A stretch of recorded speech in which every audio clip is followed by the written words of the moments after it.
अब हम पढ़ेंगे कुछ इम्पोर्टेंट प्रीपोजिशन। कुछ इम्पोर्टेंट जो प्रीपोजिशन हैं जो शुरुआत में किसी वर्ब के साथ में जुड़ते हैं, यानी कि इनके साथ में कोई वर्ब होती है। ये ऐसी कुछ महत्वपूर्ण प्रीपोजिशन होती हैं जिनके साथ वर्ब प्लस प्रीपोजिशन का योग होता है, यानी कि वर्ब के बाद में ये जुड़ते हैं और फिर एक अलग अर्थ देने का कार्य करते हैं, वर्ब प्लस प्रीपोजिशन। जैसे पहला है अबाइड एट। अबाइड एट का मतलब होता है बंधे रहना, रुके रहना, और इसका संबंध होता है अबाइड एट का, एट यानी पर यानी स्थान को बताता है, तो अबाइड एट स्थान के लिए होता है। जैसे आई विल अबाइड एट, मैं रुका रहूँगा द रेलवे स्टेशन पर टिल द ट्रेन अराइज, जब तक की रेल आती है। जब तक रेल आती है, जब तक मैं रेलवे स्टेशन पर ठहरा रहूँगा, तो विल अबाइड एट यहाँ पे स्थान के लिए आता है। इसी प्रकार से दूसरा अबाइड इन होता है जिसका संबंध होता है घर से। अबाइड इन यानी घर में रहना। जैसे शी हैज़ बीन अबाइडिंग इन, वह रह रही है, इन माई हाउस, मेरे घर में, फॉर द लास्ट 3 months, पिछले 3 महीने से। अबाइडिंग इन यहाँ पर घर में ठहरे होने की स्थिति को बताता है। नेक्स्ट होता है अबाइड बाई। अबाइड बाई का मतलब होता है बंधे होना। बंधे होना यानी कि निर्णय से आप लगातार जुड़े हुए हैं, आप निर्णय पर अटल हैं। तो किसी निर्णय अथवा किसी डिसीजन पर जब कोई व्यक्ति अटल होता है तो उसे अबाइड बाई के द्वारा लिखा जाता है। जैसे शी विल अबाइड बाई, वह बंधी रहेगी, माई डिसीजन पॉजिटिवली, मेरे निर्णय के साथ सकारात्मक रूप से, यानी कि वह मेरे साथ सकारात्मक रूप से कार्य करती रहेगी।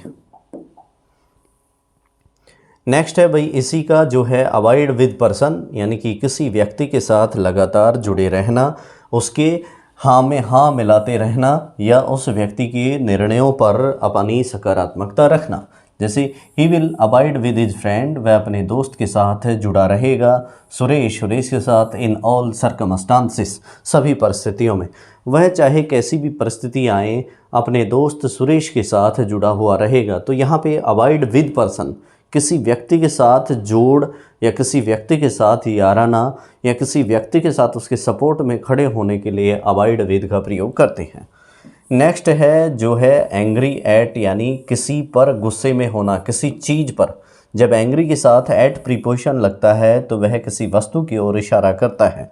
उदाहरण देखिए, जैसे ही इज एंग्री एट, वह पर गुस्से में है योर वे ऑफ क्वेश्चनिंग, आपके सवाल उठाने के तरीके पर।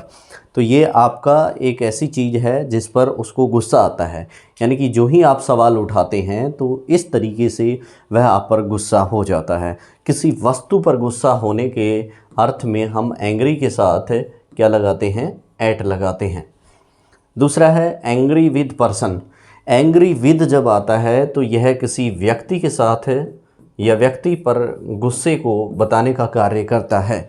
जैसे Sita is angry with Ram, कि सीता को जो गुस्सा है वह किससे है, राम से है।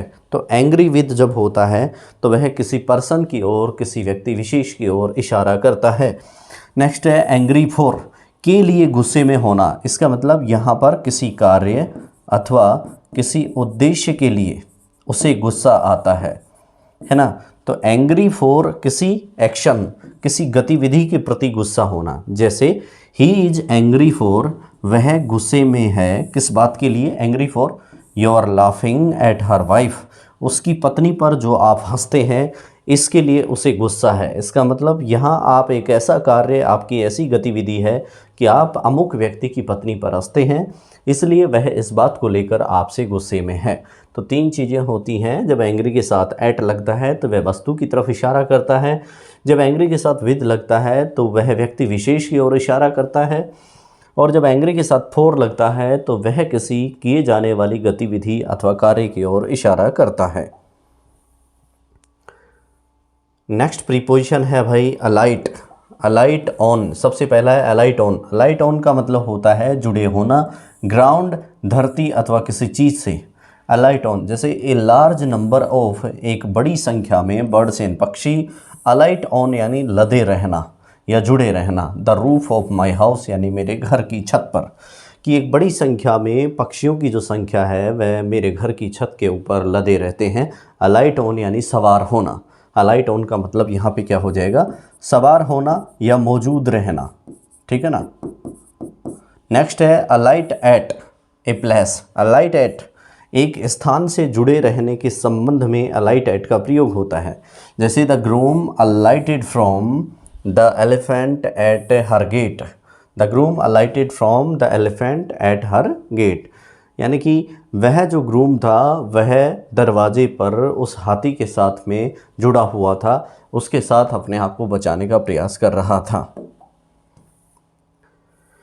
नेक्स्ट प्रीपोजिशन है भाई अम्यूज एट। अम्यूज का मतलब होता है आनंद लेना, अमेजमेंट, अम्यूज। और अम्यूज एट यानी किसी वस्तु के साथ में आनंद का भाव प्रकट करता है। जैसे he is greatly amused at, वह बड़े पैमाने पर आनंदित है। द इनडिफरेंट एटीट्यूड यानी एक समान जैसी अभिवृत्ति ऑफ हिज फादर, यानी उसके पिता की, यानी कि वह अपने पिता की जो अभिवृत्ति है उसको लेकर बहुत प्रसन्न है। अम्यूज्ड एट यानी संतुष्ट है। क्या है? संतुष्ट है, यानी कि उसके पिता उसके सभी भाई बहनों के साथ में एक आँख से व्यवहार करते हैं, सभी को एक समान दृष्टि से देखते हैं। नेक्स्ट है अम्यूज विद। अम्यूज विद का मतलब होता है के साथ आनंद या सकारात्मकता रखना। एक्शन, यदि कोई कार्य होता है तो उस कार्य के अर्थ में अम्यूज के साथ विद प्रीपोजिशन लगाते हैं। जैसे द बॉयज अम्यूज्ड, यानी कि लड़कों ने आनंद लिया themselves with throwing flowers at the girls, लड़कियों पर फूल फेंकते हुए, कि लड़के जो थे उन्होंने अपने आप को बड़ी खुशी दी। अम्यूज विद यानी उन्होंने एक ऐसा काम किया। अम्यूज विद यानी उन लड़कों को किससे खुशी मिली कि वे लड़कियों पर फूल फेंक रहे थे। थ्रोविंग फ्लावर्स, इस चीज़ में, इस कार्य को कर कर उनको संतुष्टि मिली या उनको आनंद का भाव महसूस हुआ। इसके बाद में देखते हैं भाई हम पांचवा प्रीपोजिशन जो है हमारा यहाँ पे एफिलिएटेड टू, यानी कि एफिलिएटेड टू का मतलब होता है से संबद्ध होना, से संबंध होना। जैसे कोई विद्यालय किसी शिक्षा बोर्ड से संबद्ध होता है, कोई यूनिवर्सिटी से संबद्ध होता है, कोई बोर्ड से संबद्ध होता है। जैसे लिखा हुआ है our college is affiliated to, हमारा महाविद्यालय संबद्ध है to the university of Punjab, Punjab विश्वविद्यालय से। तो एफिलिएटेड टू का मतलब होता है संबद्ध या मान्यता प्राप्त होना। और एफिलिएटेड विद का मतलब होता है एक विशेष दल से संबद्ध होना। जैसे Bajrang Dal is affiliated with. Affiliated with का मतलब होता है जुड़ाव होना, जुड़ाव होना या किसी दल से या पार्टी से संबद्ध होना। उसके अर्थ में, जुड़ाव होने के अर्थ में एफिलिएटेड विद का प्रयोग किया जाता है। और यदि किसी शिक्षा बोर्ड या विश्वविद्यालय से जो संबंध होता है तो एफिलिएटेड टू का प्रयोग होता है। जैसे एक एग्जाम्पल है, हालिया दिनों में काफ़ी चर्चा में भी है कि Bajrang Dal is affiliated with BJP indirectly, कि बजरंग दल अप्रत्यक्ष या परोक्ष रूप से बीजेपी से जुड़ा हुआ है। नेक्स्ट है एनोइड एट। एनोइड एट का मतलब होता है किसी चीज़ पर गुस्सा होना। एनोइड यानी गुस्से में लाल पीला होना, और एट यानी पर, और थिंग यानी किसी वस्तु पर। जब किसी वस्तु पर कोई गुस्सा आता है तो उसे एनोइड एट से परिभाषित करते हैं। एनोय के साथ में एट प्रीपोजिशन लग जाता है। जैसे ही बिकेम एनोइड एट, वह गुस्सा हो गया। एट यानी पर, किस पर? माई लाफिंग यानी मेरे हंसने पर, यानी मैंने कुछ ऐसा काम किया जिससे वो मेरे ऊपर गुस्से में हो गया। तो यहाँ पर प्रीपोजिशन एनोय के साथ में एट लगेगा। नेक्स्ट होता है एनोइड विद। किसी कार्य में जब आप नाराज़गी जताते हैं तो एनोय के साथ एट लगता है, लेकिन जब किसी व्यक्ति के साथ आप नाराज़गी या गुस्सा जताते हैं तो वहाँ पर विद प्रीपोजिशन लगेगा। जैसे he is annoyed with you, कि वह आपसे गुस्से में है, यानी कि उसे आपसे नाराज़गी है। किससे नाराज़गी है? आपसे नाराज़गी है। नेक्स्ट एग्जाम्पल है एंटीडोट टू मेडिसिन। एंटीडोट का मतलब होता है जो एक ऐसी दवा जो दवा के प्रतिरोध का काम करती है। एंटीडोट टू मेडिसिन, जैसे डायमंड इज रिगार्डेड, डायमंड यानी आप जानते ही हैं, हीरा इज रिगार्डेड यानी जिसका सम्मान किया जाता है, एज एन एंटीडोट यानी एक एंटीडोट के रूप में, to the venom of the snake. To the venom of the snake, ये वेनम है, वे होम नहीं है। To the venom of the snake, सांप के जहर से बचने के लिए एंटीडोट का काम कौन करता है? डायमंड, डायमंड को माना जाता है। नेक्स्ट है एंटीडोट अगेंस्ट। एंटीडोट अगेंस्ट का मतलब होता है जब किसी बीमारी का इन्फेक्शन हो जाए, क्या हो जाए, इन्फेक्शन हो जाए। आप करेक्शन करते रहें, जहाँ कहीं गड़बड़ आ रही है लिखे हुए में उसे मैं सुधार रहा हूँ। एंटीडोट अगेंस्ट इन्फेक्शन, जब कोई संक्रमण हो जाए तो उसके खिलाफ एंटीडोट दिया जाता है। जैसे quinine is an antidote against malaria, कि कुनेन की जो दवा है जो सिनकोना नाम के पेड़ से बनती है वह मलेरिया के खिलाफ एंटीडोट का काम करती है, तो एंटीडोट अगेंस्ट हो जाएगा। नेक्स्ट है अक्यूज्ड ऑफ, इसका मतलब होता है कि किसी अपराध का, यानी कि एक क्राइम से उसका संबंध होता है। जैसे he was accused of murder, उसे हत्या का दोषी माना गया, अक्यूज्ड ऑफ। और एक होता है अक्यूज्ड बाई, अक्यूज्ड बाई का मतलब होता है दोषारोपण करना, किसी व्यक्ति के संबंध में इसका सीधा प्रत्यक्ष संबंध होता है। उदाहरण देखते हैं, जैसे he is an accused of murder, वह अक्यूज्ड ऑफ मर्डर, वह जिसको हत्या का दोषी माना गया है। और नेक्स्ट एग्जाम्पल है he was accused by his wife, कि उसके ऊपर जो दोषारोपण किया गया वो किसके द्वारा किया गया, उसकी पत्नी के द्वारा। जब एक व्यक्ति के द्वारा दोषारोपण किया जाए तो वहाँ पर अक्यूज्ड बाई, और जिस संबंध में दोषारोपण किया जाए वहाँ पर अक्यूज्ड ऑफ लगाते हैं।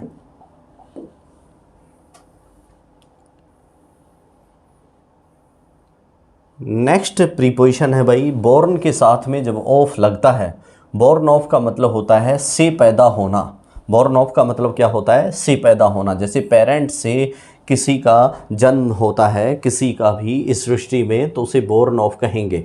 जैसे कहा जाए ही वॉज बोर्न ऑफ, उसका जन्म हुआ था एन ऑर्थोडॉक्स मदर, एक परंपरागत परंपराओं को बांधने वाली माता से। उसका जन्म जो अपनी परंपराओं या अपने अतीत के अनुष्ठानों को मानती है, ऐसी माँ से उसका जन्म हुआ है।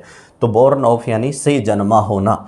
एक होता है बोर्न एट, यानी कि किसी स्थान पे जन्म होना जो स्थान को बताता है, या बोर्न इन, किसी वाक्य के अंदर बोर्न एट होगा, किसी वाक्य में बोर्न इन होगा, लेकिन इसका प्रत्यक्ष रूप से संबंध किसी स्थान से होगा। जैसे he was born at general hospital at Alwar in Rajasthan, जैसे उसका जन्म बोर्न एट यानी स्थान, और स्थान इसके ठीक आगे आएगा general hospital at Alwar in Rajasthan. उसका जन्म राजस्थान के अलवर ज़िले के जनरल हॉस्पिटल में हुआ था, तो स्थान को बता दिया गया है। नेक्स्ट है कन्फेयर अबाउट। कन्फेयर का मतलब होता है किसी चीज़ के बारे में संबंध होना, यानी कि कंसल्ट ऑन ए मैटर, किसी मुद्दे पर परामर्श करना। कन्फेयर अबाउट का मतलब होता है किसी मुद्दे पर परामर्श की स्थिति, यानी कि आपसी सलाह की स्थिति को हम कन्फेयर अबाउट कहते हैं। जैसे राम एंड रहीम, राम और रहीम कन्फर टुगेदर अबाउट, दोनों ने साथ साथ विचार विमर्श किया नॉमिनेटिंग द सेक्रेटरी, यानी सचिव बनाने के मुद्दे पर, कि राम और रहीम दोनों ने मिलकर सेक्रेटरी बनाने का किसी संस्था में या किसी एजेंसी में किसी को सेक्रेटरी बनाने या उसके नामकरण को लेकर बैठकर चर्चा करी। तो कन्फर अबाउट होता है पारस्परिक परामर्श की स्थिति को कन्फर अबाउट का नाम दिया जाता है। नेक्स्ट है भाई कन्फेयर विद। कन्फेयर विद का मतलब होता है किसी उपाधि से सुशोभित करना। कंसल्ट विद ए पर्सन भी हो सकता है कन्फर विद, ठीक है। माफ़ कीजिएगा, यहाँ पर जो एग्जाम्पल है कन्फर विद, वह एक व्यक्ति के किसी के साथ परामर्श को बताता है। आई विल कन्फर विद, मैं सलाह करूँगा, सलाह मशवरा करूँगा my father in this matter, इस मुद्दे पर अपने पिता से। कन्फर विद का मतलब हो गया कि I will confer with my mother and my father, मैं इस मुद्दे पर अपने माता पिता से चर्चा करूँगा। तो कन्फर विद का मतलब होता है परामर्श लेना। नेक्स्ट है कंसिस्ट इन। कंसिस्ट इन का मतलब होता है होना या अपने अंदर समाना। रिमेन यानी बनाए रखना। जैसे the beauty of this building, इस इमारत की जो सुंदरता है, कंसिस्ट इन यानी अवस्थित है इट्स स्टाइल, इसकी शैली में, एंड ग्रैंड्योर यानी इसकी खूबसूरती में। तो यहाँ पर है कि किसी इमारत की सुंदरता को जो कंसिस्ट इन, जिन चीज़ों में समझा गया है या माना गया है कि किसी इमारत की सुंदरता इसकी शैली और इसके ग्रैंड्योर, इसके वैभव में स्थित है। नेक्स्ट है कंसिस्ट ऑफ, यानी से तैयार होना या से बना होना। कंसिस्ट ऑफ का मतलब होता है, आप लिखते रहे, मैं साथ साथ बोल रहा हूँ। कंसिस्ट ऑफ का मतलब होता है से तैयार होना या से बना होना, कंपोज्ड ऑफ यानी कि जिससे उनकी रचना हुई है। जैसे आवर बॉडी हमारा शरीर कंसिस्ट ऑफ फ्लैश जिसमें मांस, बोन हड्डी एंड ब्लड और खून से बना होता है। यानी कि our body consist of flesh, bone and blood. हमारा शरीर जो होता है वह कंसिस्ट्स, ऐस और लगेगा यहाँ पे, नहीं लिखा गया है। Our body consists of flesh, bone and blood. हमारा शरीर हार्ड, मांस और शरीर से बना होता है। नेक्स्ट एग्जाम्पल है भाई कंप्लीट विद। कंप्लीट विद का मतलब होता है के साथ पूर्ण करना, यानी किसी आदमी के साथ मिलकर। Can you complete with him, क्या आप उसके साथ मिलकर, कंप्लीट विद यानी के साथ मिलकर किसी कार्य को अंजाम देना, जिसको कंप्लीट विद कहेंगे। नेक्स्ट होता है कंप्लीट फॉर, यानी के लिए पूरा करना, यानी कि कोई कार्य अथवा जॉब अथवा नौकरी के लिए कंप्लीट फॉर कहा जाएगा। देखें, कंप्लीट फॉर जॉब यानी कि किसी कार्य के लिए पूरा करना। जैसे I will try my best, मैं अपना बेहतर काम करूँगा। टू कंप्लीट यानी पूरा करने के लिए, फॉर दिस जॉब यानी इस नौकरी के लिए, यानी कि मैं अपना बेहतर या सर्वस्व देने का इस नौकरी के लिए प्रयत्न करूँगा। तो कंप्लीट फॉर यानी किसी कार्य को अच्छे से करने के अर्थ में, पूर्णता के अर्थ में कंप्लीट के साथ में फॉर प्रीपोजिशन का प्रयोग किया जाता है। इनको समझाते समय जो मैं इनके अर्थ बोल रहा हूँ उनको आप साथ साथ लिखते रहें। उम्मीद है इससे आपको साथ साथ बाद में रिवाइज करने समझने में मदद मिलेगी। नेक्स्ट है डिस्प्लीज्ड एट। डिस्प्लीज्ड का मतलब होता है नाराज या नाखुश होना, यानी कि किसी चीज़ पर। अब जब डिस्प्लीज्ड के साथ में एट लगता है तो किसी चीज़ के प्रति नाराज़गी को जताने के लिए एट प्रीपोजिशन इसके साथ लगाते हैं। जैसे she is not displeased at such humorous jokes. इस प्रकार के हास्यास्पद चुटकुलों के साथ भी वह नाराज नहीं होती है। इसका मतलब यह है उसके व्यक्तित्व का अच्छा गुण है कि she is not displeased at such humorous jokes. इस प्रकार के बेहुदा या हास्यास्पद चुटकुले जब उसके साथ में मस्खरे किए जाते हैं तो भी वह नाराज नहीं होती है। ये तो हुआ किसी बात पर नाराज़गी होना, और डिस्प्लीज्ड विद होता है किसी व्यक्ति के साथ नाराज़गी होना, व्यक्ति विशेष के साथ नाराज़गी होना। जैसे राम इज़ ग्रेटली, राम बड़े पैमाने पर डिस्प्लीज्ड विद सीता, सीता के साथ नाराज़ या नाखुश है। यानी कि व्यक्ति विशेष के साथ नाराज़गी राम की किससे है, सीता से है। नेक्स्ट है ड्वेल अपॉन। ड्वेल अपॉन का मतलब होता है निवास करना या रहना या किसी के बारे में कहना या बोलना। जैसे देखिए, सॉरी, ड्वेल अपॉन का मतलब होता है कहना, माफ़ कीजिएगा, बहुत बड़ी गलती है। ड्वेल अपॉन का मतलब होता है टू स्पीक, यानी किसी के बारे में कुछ कहना। जैसे the chairman dwelt upon the importance of truth and honesty. The chairman यानी जो पदाधिकारी था उसने ड्वेल्ट अपॉन यानी कहा the importance of truth and honesty, यानी कि सच्चाई और ईमानदारी के महत्व के बारे में अपनी बात को बताया। तो इस प्रकार से जो चेयरमैन है उसके साथ में ड्वेल्ट अपॉन जो है वह किसी के बारे में कहने या वक्तव्य देने को इंगित करता है। किसको देने को, वक्तव्य देने को इंगित करता है। नेक्स्ट है ड्वेल इन। ड्वेल इन का मतलब होता है किसी देश में निवास करना। ड्वेल इन का मतलब होता है निवास करना। क्या होता है, निवास करना।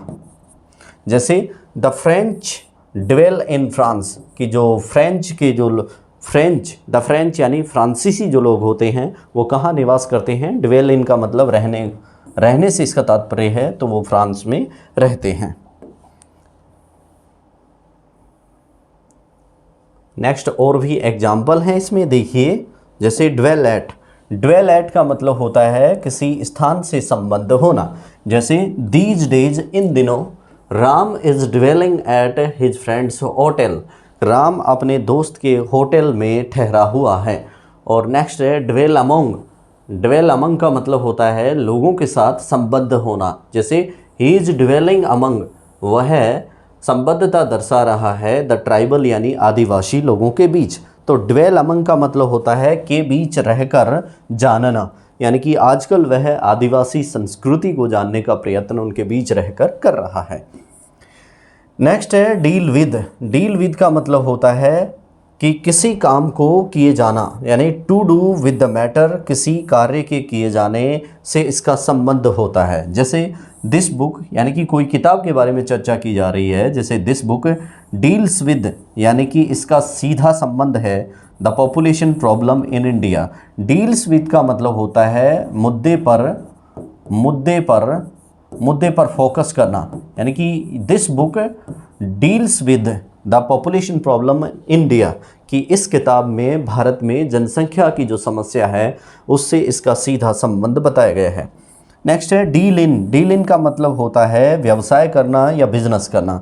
जैसे मैं कहूँ ही डील्स इन, वह व्यवसाय करता है आयरन स्क्रैप, लोहे के स्क्रैप में, यानी कि लोहे के स्क्रैप का वह व्यवसाय करता है। तो यहाँ पे हो जाएगा he deals in iron scrap. Next है जैसे डील्स आउट या डील आउट। डील आउट का मतलब होता है बांट देना या वितरण कर देना। डील आउट का मतलब क्या होता है? बांट देना या वितरण करना। जैसे the principal should deal out, the principal should deal out, है यहाँ दिख नहीं रहा है, इसको ऊपर लेते हैं। The principal should deal out equal treatment, यानी बराबर का व्यवहार करना चाहिए टू ऑल द टीचर्स, यानी सभी अध्यापकों के साथ। तो इसका मतलब क्या हुआ कि जो संस्था का मालिक है या जो संस्था का प्रधान है, उसे उस संस्था में कार्य करने वाले समस्त कार्मिकों के साथ समानता का व्यवहार करना चाहिए, उसे डील आउट करना चाहिए। डील आउट का मतलब सभी को बराबर तरीके से हैंडल करना चाहिए। नेक्स्ट है भाई डाई ऑफ। डाई ऑफ का मतलब होता है से मौत होना। डाई ऑफ से मौत होना, यानी कि कोई बीमारी की तरफ इशारा करता है। लेकिन जब लिखा हो डाई फ्रॉम, से मौत हो जाना, यानी कि कारण को बताता है। डाई फ्रॉम कारण को बताता है और डाई ऑफ बीमारी को बताता है।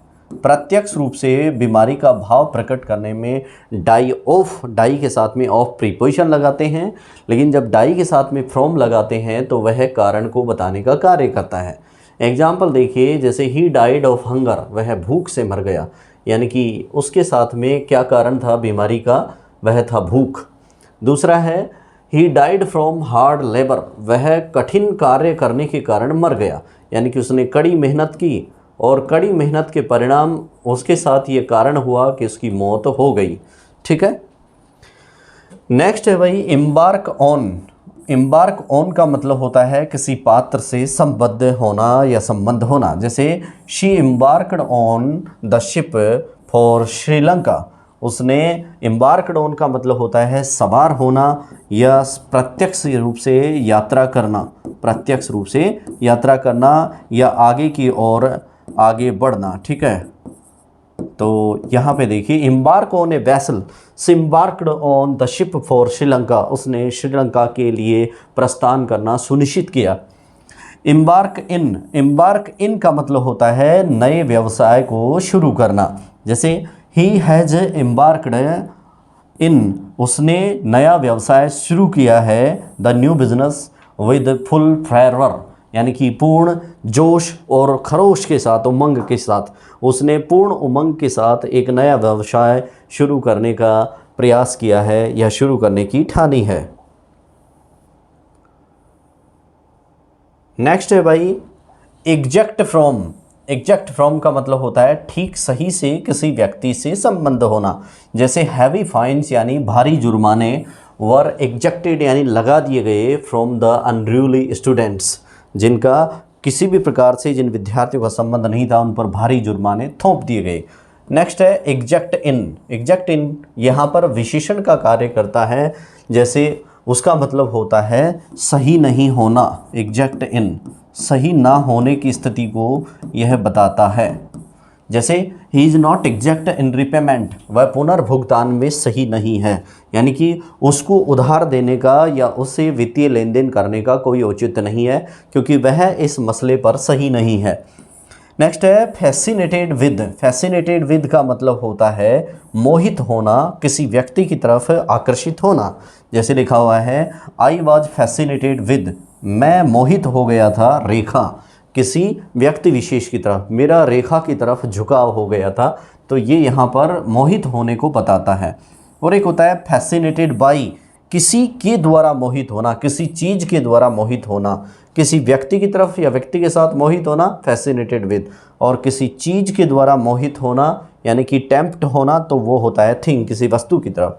जैसे आई वॉज फैसिनेटेड बाई, मुझे आकर्षित किया गया था हर मैनर्स एंड लुक्स, उसके व्यवहार और उसके दृष्टि से या उसके आउट पोस्चर से, है ना, यानी कि वो जैसी थी उसके मैनर, उसके व्यवहार, उसके तौर तरीक़ों से मैं आकर्षित हुआ था। और किसी व्यक्ति से जब आकर्षित कोई होता है तो फैसिनेटेड के साथ में क्या लगेगा, विद लगेगा। नेक्स्ट है फाइट फॉर। फाइट फॉर यानी के लिए लड़ना, के लिए लड़ना। फाइट फॉर का मतलब के लिए लड़ना, अर्थात डिफेंडिंग यानी कि बचाव करने के लिए। डिफेंड का मतलब होता है बचाव करना, और डिफेंडिंग यानी बचाव की स्थिति के लिए लड़ना। जैसे अवर आर्मी, हमारी सेना, इज रेडी यानी तैयार है, टू फाइट फॉर यानी लड़ने के लिए, द कंट्री यानी देश के। हमारी सेना देश के लिए लड़ने के लिए तैयार है, यानी कि देश का बचाव करने के लिए, फाइट फॉर के लिए लड़ना। नेक्स्ट है फाइट विद यानी किसी व्यक्ति के साथ लड़ना या किसी एक एकीकृत शक्ति के साथ मिलकर लड़ना। जैसे लिखा हुआ है we must not fight with our friends, हमें अपने मित्रों के साथ में अवश्य रूप से लड़ाई नहीं लड़नी चाहिए। यहाँ पर हमारे को डिनाई किया जा रहा है। नेक्स्ट है भाई fight against thing. Fight against का मतलब होता है के खिलाफ लड़ना। फाइट अगेंस्ट यानी के खिलाफ लड़ना, यानी किसी वस्तु के खिलाफ, किसी चीज़ के खिलाफ लड़ना, किसी बुराई के खिलाफ लड़ना। जैसे कहा जाए कि we must fight against child marriage, जैसे वी मस्ट फाइट अगेंस्ट, हमें निश्चित रूप से लड़ाई लड़नी चाहिए किसके खिलाफ, अगेंस्ट यानी के खिलाफ, द इविल ऑफ इलिटरेसी यानी कि निरक्षरता की जो बुराई है उसके खिलाफ हमें लड़ना चाहिए, यानी कि हमारे समाज में सभी का पढ़ा लिखा होना जरूरी है। नेक्स्ट है भाई ग्रीव फॉर, यानी कि किसी के लिए शिकायत करना, यानी कि किसी व्यक्ति के संदर्भ में शिकायत करना। जैसे she was extremely grieved for him, उसको बड़े पैमाने पर उस व्यक्ति के प्रति शिकायत दी गई थी, ग्रीव्ड फॉर। और एक होता है ग्रीव्ड फॉर जहाँ पर किसी घटना के लिए शिकायत की जाती है या उसके प्रति उसकी नाराज़गी होती है। जैसे एवरीवन यानी प्रत्येक व्यक्ति, वॉज यानी था, ग्रीव्ड एट यानी शिकायत पर या शिकायत की स्थिति में, the death of Rajiv Gandhi या सभी को दुख था कि हर आदमी को राजीव गांधी के मौत का सदमा लगा था, तो ग्रीव्ड एट वहाँ पर लगेगा। नेक्स्ट है ग्रीव ओवर। ग्रीव ओवर का मतलब होता है किसी वस्तु के साथ में आप जब कहते हैं, जैसे she grieved over my unfortunate loss, मेरे दुर्भाग्यशाली जो नुकसान हुआ था उस पर वह काफ़ी चिंतित परेशान दिखाई दी, ग्रीव्ड ओवर।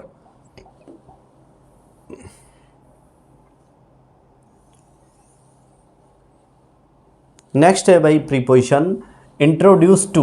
इंट्रोड्यूस टू का मतलब होता है किसी व्यक्ति से परिचय करवाना। जैसे लेट मी फर्स्ट, मुझे सबसे पहले introduce my friend to you. Introduce और यहाँ पे टू, मुझे पहले मेरे मित्र को आपसे परिचय करवाने दीजिए।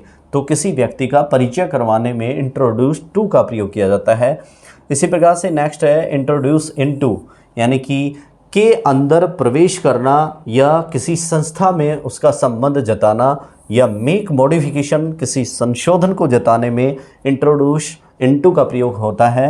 या यूँ कहा जाए कि किसी चीज़ में बदलाव करना, और बदलाव जो होता है वह संशोधन का पर्याय होता है। किसका पर्याय होता है? संशोधन का। तो ऐसी स्थिति में वहाँ पर इंट्रोड्यूस इनटू का प्रयोग किया जाएगा। जैसे the UPSC has introduced many changes, कि यूपीएससी ने, संघ लोक सेवा आयोग ने बहुत सारे इंट्रोड्यूस इनटू मैनी चेंजेज, बहुत सारे परिवर्तन संशोधन किए हैं the syllabus of IAS examination, IAS परीक्षा के सिलेबस के अंदर, पाठ्यक्रम में। नेक्स्ट है इरिटेटेड एट, यानी कि किसी चीज़ को लेकर इरिटेट करना, परेशान होना। आई was greatly irritated at his unruly behaviour, उसके ना स्वीकार किए जाने वाले व्यवहार के कारण मैं उसके ऊपर इरिटेट था, बहुत परेशान था। नेक्स्ट है भाई इरिटेटेड अगेंस्ट। दो चीज़ें होती हैं, इरिटेटेड एट जिसका संबंध किसी वस्तु से होता है, और जब इरिटेटेड अगेंस्ट होता है तो इसका संबंध किसी व्यक्ति विशेष से होता है। इरिटेट विद कहीं नहीं होता है। तो irritated at, I was greatly irritated at unruly behaviour, ना स्वीकार किए जाने वाले व्यवहार के कारण मैं उसके खिलाफ इरिटेट था। इरिटेट अगेंस्ट पर्सन, किसी व्यक्ति के खिलाफ इरिटेट होना, जैसे शी वॉज एक्सट्रीमली इरिटेटेड, वह बहुत ज़्यादा इरिटेट थी। Against her husband, irritate against यानी कि के खिलाफ इरिटेट होना, कि वह अपने पति के खिलाफ बहुत ज़्यादा इरिटेट थी, बहुत ज़्यादा परेशान थी।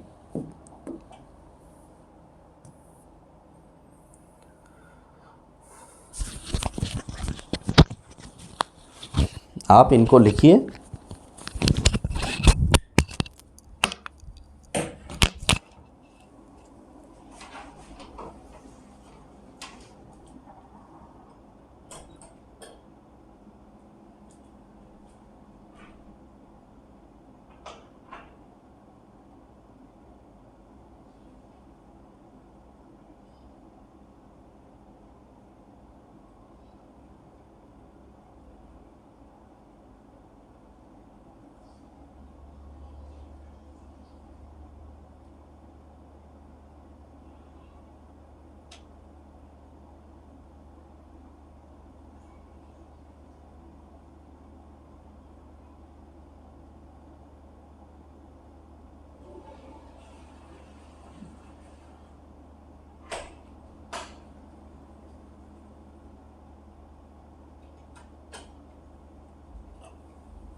हाँ, तो नेक्स्ट है लिव एट। लिव एट क्या है भाई? Live at. अब जो लिव एट होता है इसका संबंध होता है किसी छोटे कस्बे में जब आप निवास करते हैं तो लिव के साथ में लगा होता है एट प्रीपोजिशन। कौन सा प्रीपोजिशन? एट। जैसे ही लिव्स एट अलवर, वह कहाँ पे रहता है? अलवर में, इन राजस्थान। अब राजस्थान तो बड़ा आप मानते हैं प्रांत है ही, राज्य है ही, लेकिन अलवर उसका छोटा शहर है या यूँ कहें कि छोटा ज़िला है, इसलिए वहाँ पर लिव के साथ में एट प्रीपोजिशन का प्रयोग बताएगा। नेक्स्ट है लिव इन का मतलब होता है किसी कंट्री या किसी देश में रहना। लिव इन का मतलब होता है किसी देश में रहना या बिग प्लेस यानी किसी स्थान पर, बड़े स्थान पर रहना।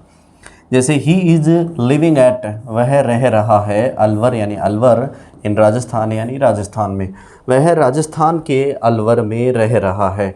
तो लिविंग एट तो हो गया इसका, he is living at Rajasthan, और इन का प्रयोग हो गया है राजस्थान के पूर्व, किसी प्रांत अथवा देश के पूर्व इन प्रीपोजिशन का प्रयोग करते हैं, जबकि छोटे कस्बे अथवा शहरों के नामों के पूर्व किसका प्रयोग करते हैं? एट का प्रयोग करते हैं। नेक्स्ट है live on. Live on food. Live on का मतलब होता है पर जिंदा रहना। जब भोजन के अर्थ की बात की जाए तो लिव ऑन का मतलब होता है जिंदा रहने के अर्थ में। जैसे ही लिव्स एंटायरली, वह बड़े पैमाने पर जिंदा रहता है, ऑन यानी पर, ब्रेड्स यानी रोटियों पर, यानी कि उसका जो प्रत्यक्ष संबंध है जीने के अर्थ में वह ब्रेड्स या रोटियों से है। नेक्स्ट है लिव फॉर। लिव फॉर का मतलब होता है समर्पित होना, डेवोट। किससे संबंध है इसका? समर्पण से, समर्पित होने से इसका संबंध है लिव फॉर। जैसे वी मस्ट, हमें अवश्य रूप से, लिव एंड डाई फॉर, हमें जिंदा रहना चाहिए और मरना चाहिए, द कोज ऑफ ट्रुथ यानी सच्चाई की रक्षा के लिए, या यूँ कहें कि हमें सच के लिए जिंदा और मरना चाहिए, जीना या मरना चाहिए। तो इसका मतलब क्या है? हमारा समर्पण किसके लिए होना चाहिए? सच्चाई के लिए होना चाहिए। नेक्स्ट है लिव विद। लिव विद का मतलब होता है किसी व्यक्ति के साथ में रहना। जैसे I live with my parents, मैं अपने माता पिता के साथ रहता हूँ। तो लिव विद का मतलब होता है साथ में रहना।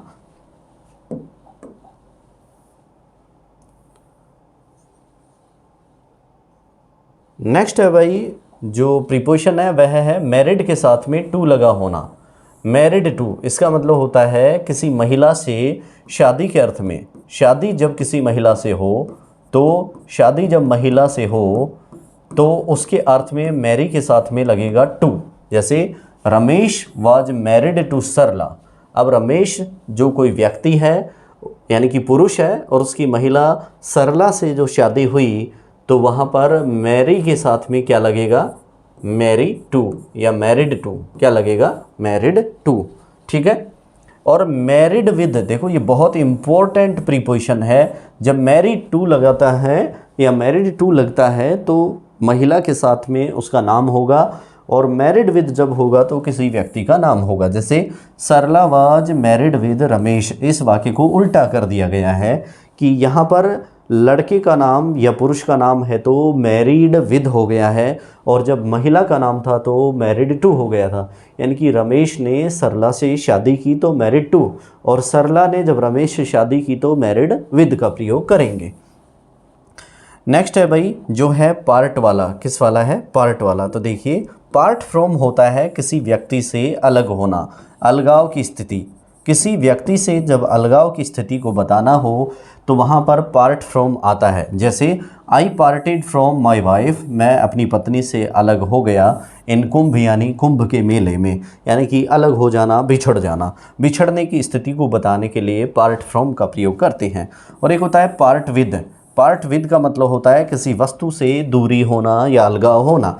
जैसे he is not ready to part with his furniture and at any cost, कि वह अपने फर्नीचर से किसी भी कीमत पर दूर होने को तैयार नहीं है। तो फर्नीचर जो यहाँ है वो वस्तु है, और वस्तु से अलगाव की स्थिति में पार्ट के साथ में क्या लगता है, विद प्रीपोजिशन लगता है।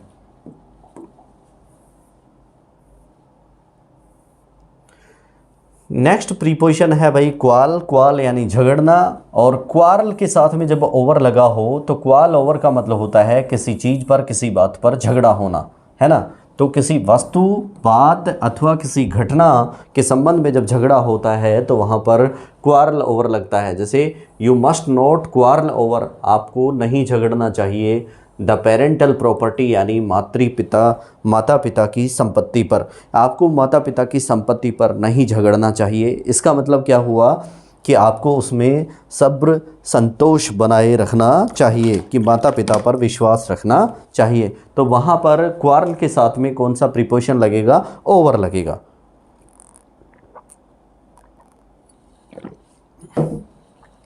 नेक्स्ट है क्वारल ओवर का जब प्रयोग करते हैं तब तो किसी वस्तु पर अथवा किसी घटना के संबंध में होता है। और दूसरा होता है क्वारल विद, इसमें किसी व्यक्ति के साथ झगड़े की स्थिति को बताया जाता है। व्यक्ति के साथ, इसमें किसी व्यक्ति के साथ झगड़े की स्थिति को बताया जाता है। जैसे we must not quarrel with our friends, हमें क्वारल विद आया है, हमें अपने मित्रों के साथ झगड़ा नहीं करना चाहिए। जो मित्र, सगे संबंधी अथवा किसी मिलने वाले के साथ में झगड़ा ना होने की स्थिति को बताने के लिए हम क्वारल विद प्रीपोजिशन का प्रयोग करेंगे। नेक्स्ट है रिवेंज ऑन। रिवेंज ऑन यानी बदला लेने को आतुर रहना।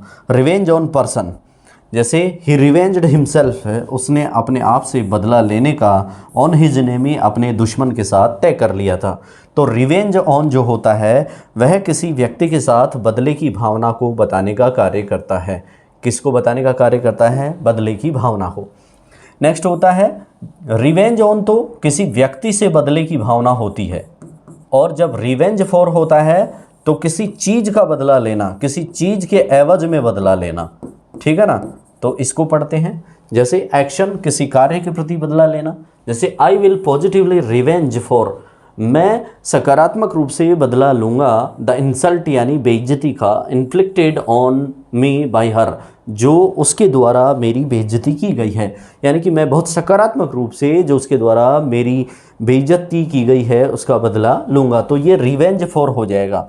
अब ये रिवेंज फॉर आया है इस इंसल्ट के लिए कि भाई ये बदला क्यों लिया जाएगा, ये जो बेइज्जती की गई है किसी महिला के द्वारा किसी की, उसके एवज में। नेक्स्ट है सक्सीड टू। सक्सीड टू का मतलब होता है प्रॉपर्टी को प्राप्त करना, यानी कि एयर, उत्तराधिकारी होना। इसका मतलब क्या होता है, एयर, एयर का मतलब उत्तराधिकारी होना।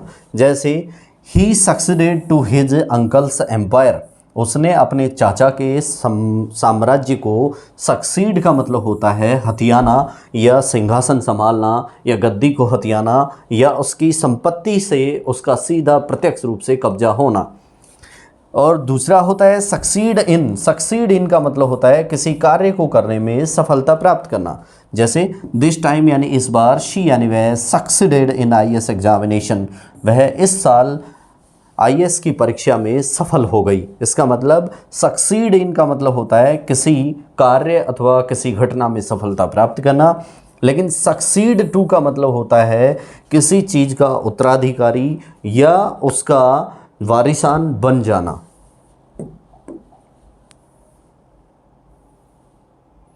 नेक्स्ट है भाई शूटेड फॉर, शूटेड फॉर का मतलब होता है किसी गतिविधि के लिए उचित होना, किसी कार्य के संबंध में, किसी कार्य के संबंध में उचित प्रतीत होना, किसी कार्य के संबंध में उचित प्रतीत होना, किसी कार्य के संबंध में उचित प्रतीत होना। इसका मतलब क्या है कि किसी कार्य के प्रति जब आप उचित प्रतीत होते हैं तो शूटेड फॉर उसे कहा जाता है।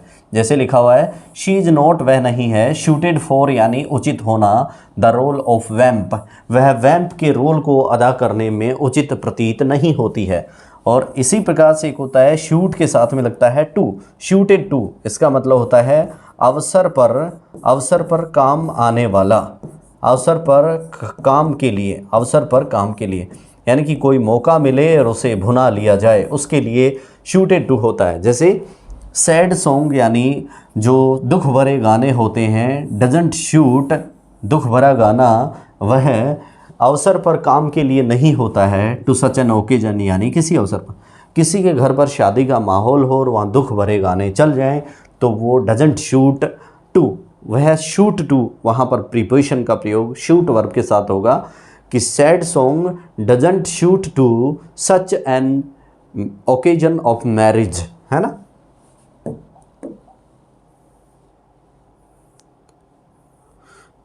इसके बाद भाई अगला प्रीपोजिशन है ट्रस्ट वाला। तो ट्रस्ट के साथ में लगा हुआ है इन, ट्रस्ट इन का मतलब होता है किसी व्यक्ति में विश्वास होना। और इसी प्रकार से दूसरा होता है ट्रस्ट टू, यानी कि किसी वस्तु के लिए विश्वास करना, यानी किसी चीज़ अथवा वस्तु के लिए जब विश्वास करना हो तो ट्रस्ट के साथ में टू प्रीपोजिशन लगेगा। और ट्रस्ट इन, जब किसी व्यक्ति पर विश्वास करना हो तो ट्रस्ट के साथ में इन लगेगा। जैसे ट्रस्ट इन गॉड, भगवान में विश्वास कीजिए, ये यहाँ पर नाउन है जो पर्सन को इंगित करती है। ट्रस्ट इन गॉड, भगवान में विश्वास कीजिए, एंड वर्क हार्ड, और कठिन परिश्रम करते रहिए। ट्रस्ट टू थिंग यानी अपनी कठिन मेहनत पर विश्वास करना। जैसे आई ट्रस्टेड टू, मैंने विश्वास किया था, हिज वर्ड्स यानी उसके शब्दों का या उसके वचनों का, मैंने उसके वचनों का विश्वास किया था, एंड ही वॉज राइट, और वह व्यक्ति भी सही था। नेक्स्ट है भाई टायर्ड ऑफ, यानी टायर्ड ऑफ का मतलब होता है डिस्गस्टेड, यानी कि किसी के व्यवहार के प्रति थक जाना या ऊब जाना, ठीक है ना। तो व्यवहारिक रूप से व्यवहार से उकता जाना, उस स्थिति में किसी के व्यवहार के प्रति नाराज़गी को जताने के लिए टायर्ड ऑफ या डिस्गस्टेड कहा जाता है। और जब होता है टायर्ड के साथ में विद तो इसका मतलब होता है थक जाना। टायर्ड विद का मतलब होता है थकान होना। उकता जाना अलग है और थकना अलग है। थकना तो मतलब है किसी चीज़ से आपको फैटिक, थकान आ रही है। रुकता जाने का मतलब है कोई व्यावहारिक रूप से काम गलत होता है तो उससे आप अपने आप को दूर कर लेते हैं। उदाहरण देखते हैं, जैसे आई एम टायर्ड ऑफ, मैं उकता गया हूँ, यूर डेली एक्सक्यूजेज, आपके दिन ब दिन मांगे जाने वाले एक्सक्यूजेज से, आप प्रतिदिन एक्सक्यूज करते हैं, इससे मैं उकता गया हूँ। नेक्स्ट है यू सीम्स, आप प्रतीत होते हैं, टू बी यानी होना, tired with the long run, आप लंबी दूरी की दौड़ करने से टायर्ड विद यानी कि थके हुए लगते हैं। और एक कह रहा है कि मैं आपके डेली के एक्सक्यूजेस से परेशान हूँ, इसका मतलब क्या है कि आपका व्यवहार सही नहीं है, तो वहाँ पर टायर्ड ऑफ हो जाएगा। और जहाँ पर किसी वस्तु से या किसी कार्य से थकान होती है उसके अर्थ में टायर्ड विद हो जाता है। इसके बाद में है भाई नेक्स्ट वाला है वोट फॉर। वोट फॉर होता है किसी व्यक्ति के लिए आपके द्वारा वोट जब डाला जाए, उसके फेवर में बात की जाए तो उसे वोट फॉर कहते हैं। किसी व्यक्ति के लिए कार्य करने के अर्थ में वोट फॉर कहा जाएगा। और वोट ऑन का मतलब होता है एक संकल्प लेना। किसी संकल्प या रेजोल्यूशन की प्राप्ति के लिए आपको वोट ऑन, वोट के साथ में ऑन प्रीपोजिशन लगाना है। लेकिन किसी व्यक्ति के पक्ष में यदि आपको मतदान करना है तो वोट फॉर बोलेंगे। जैसे एग्जांपल देखिए, वोट फॉर मी प्लीज़, कृपया मेरे लिए मतदान करना, यानी कि कृपया मेरे लिए आप मतदान करें, मेरे लिए आप वोट डालें। और वोट ऑन का मतलब होता है आप एक संकल्प लें, यानी कि आफ्टर हैविंग कास्ट वोट, यानी कि वोट डालने के पश्चात ऑन द रेजोल्यूशन यानी संकल्प पर ऑल टुक लंच, सभी ने क्या लिया, लंच प्राप्त किया। तो वोट ऑन का मतलब होता है किसी संकल्प पर कार्य करने की स्थिति। नेक्स्ट होता है जीलस फॉर या जेलस फॉर। जेलस फॉर होता है किसी चीज़ के प्रति, किसी चीज़ के प्रति दीवानगी। जेलस फॉर ये दीवानगी को बताता है कि किसी चीज़ को, किसी वस्तु को अथवा किसी को पाने के लिए जेलस फॉर यानी उसके लिए कठिन परिश्रम करना, दिन रात लग जाना, वह दीवानगी कहलाती है। जैसे ए डेडिकेटेड वर्कर, एक समर्पित कार्यकर्ता, वर्कर यानी कार्य करने वाला, इज ऑलवेज यानी हमेशा होता है। जेलस फॉर यानी कि उत्सुक, दीवानापन उसमें होता है। अचीविंग द टारगेट यानी अपने लक्ष्य को पाने के लिए, तो यहाँ पर जेलस फॉर हो जाएगा। नेक्स्ट है जेलस इन। जेलस इन का मतलब होता है किसी कारणवश किसी से जुड़ाव रखना। जैसे we must be jealous in, हमें निश्चित रूप से jealous in the cause of humanity यानी मानवता के लिए कार्य करने हेतु हमें निश्चित रूप से मानवता के लिए जील इन यानी साहस बना के रखना चाहिए। साहस बना के रखना, साहस बनाए रखना, या कहा जाए कि कार्य करते रहना, के लिए कार्य करना, जेलस इन। और जील फॉर या जेलस फॉर जो होता है वह दीवानगी या समर्पण को बताता है। किसको बताता है? समर्पण को बताता है। तो इस प्रकार से ये आपके जो एक्सट्रीमली जो डिफरेंट प्रकार के जो प्रीपोजिशन हैं वो ख़त्म हो गए हैं। Thank you. इसके बाद में हम इसके एक्सरसाइज अब करेंगे, यानी कि प्रीपोजिशन से संबंधित जितने भी एक्सरसाइज हैं उनको अब हम यहाँ पे करेंगे।